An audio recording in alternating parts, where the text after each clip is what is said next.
মানে দেখুন, international tribunal court বা আন্তর্জাতিক অপরাধ ট্রাইব্যুনাল, যেখানে এই জামায়াত নেতা এবং সালাউদ্দিন কাদের চৌধুরী সহ আরও অনেককে ফাঁসি দেওয়া হয়েছে, সেই আদালত এখন ইনু সাহেবকে 10 বছর জেল দিল। গতকালকে একটা দৃশ্য দেখে আমি আশ্চর্য হয়ে গেলাম। কালকে দেখলাম advocate Kamrul Islam, powerful MP, তিনি লাঠি ভোট দিয়া আদালতে যাচ্ছে, আর ইনু সাহেব কি জানি ইরবির করে বলা শুরু করছে।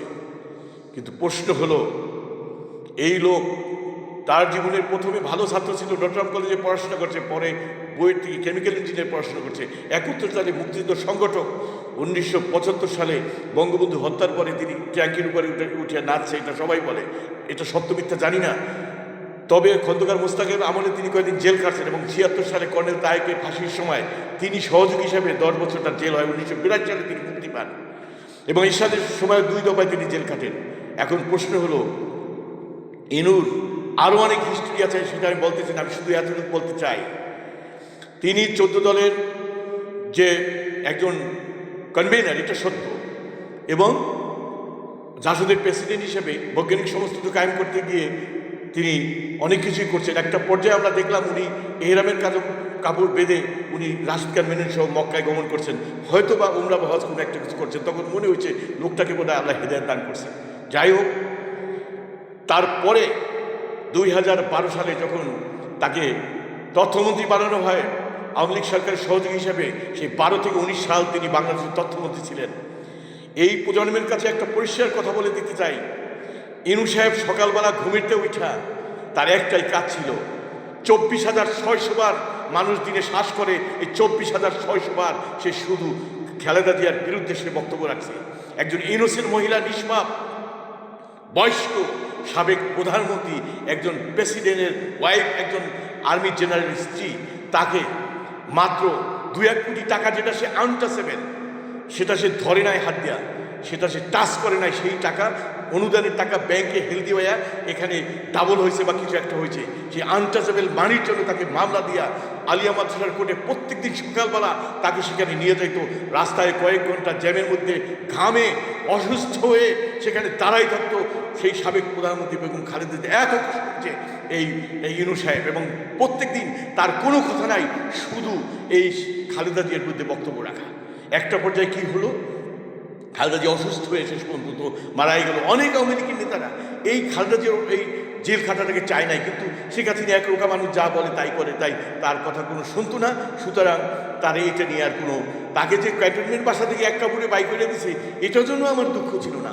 যে আমার দুঃখ ছিল ওইখানে, সেটা হলো একটা বৃদ্ধ অসুস্থ মহিলাকে এত কষ্ট দেওয়া, তাকে কোনো প্রয়োজন ছিল না, সেটা দিছে, এবং সেটা একটা ফলস একটা অ্যালিগেশনের দিয়া।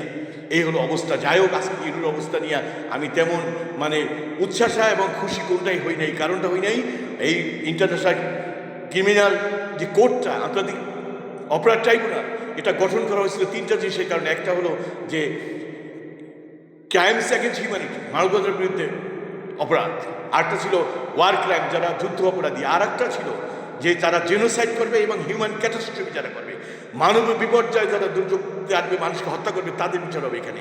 কিন্তু আজকে এইসব বিচার হওয়া শুরু হয়েছে।